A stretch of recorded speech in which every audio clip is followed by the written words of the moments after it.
अस्सलाम वालेकुम। Cooking with हूर से आज मैं आपके साथ हूँ। आज आपको बनाना सिखाऊंगी बीफ का लौकी गोश्त का सालन बनाना, बहुत आसान और इजी तरीके से, जो चंद मसालों से बहुत टेस्टी और मज़ेदार बनता है। आप उसको चावल के साथ, चपाती के साथ, नान के साथ खाएं, बहुत मज़े का और अच्छा होता है। तो चलें, अपनी वीडियो शुरू करने से पहले आपसे रिक्वेस्ट करूंगी कि मेरे चैनल को सब्सक्राइब करें, बेल आइकन को प्रेस करें ताकि मेरी नई आने वाली वीडियो का नोटिफिकेशन आप तक आ जाए। तो आए शुरू करते हैं आज की वीडियो।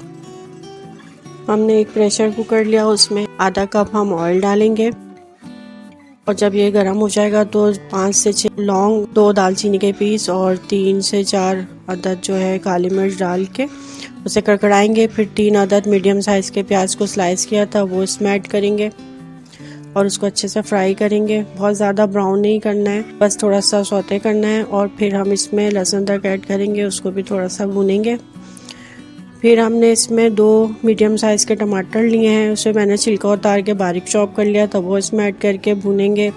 अब इसमें खुश्क मसाले डालेंगे, 1 चम्मच लाल मिर्च, 1 चम्मच नमक, आधी चम्मच हल्दी पाउडर और 1 चम्मच जो है सूखा धनिया पाउडर इसमें ऐड करेंगे और इसको अच्छे से भूनेंगे।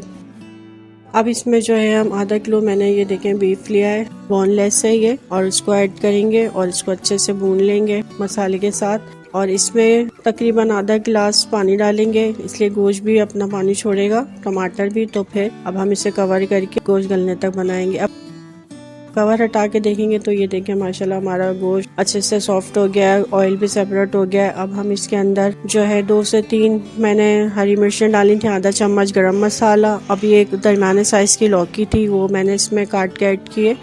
अब इसको हम थोड़ी देर के लिए ढक के रखेंगे ताकि मसाला अच्छे से भून जाए। ये देखें अभी ये थोड़ा अच्छे से भून गया है और अब इसमें हम पानी ऐड करेंगे ग्रेवी के लिए, जितना आपको पसंद हो। मैं चावल के लिए बना रही हूँ तो थोड़ा हम पतला शोरबा रखूंगी। अभी मैंने कवर करके रख दिया है।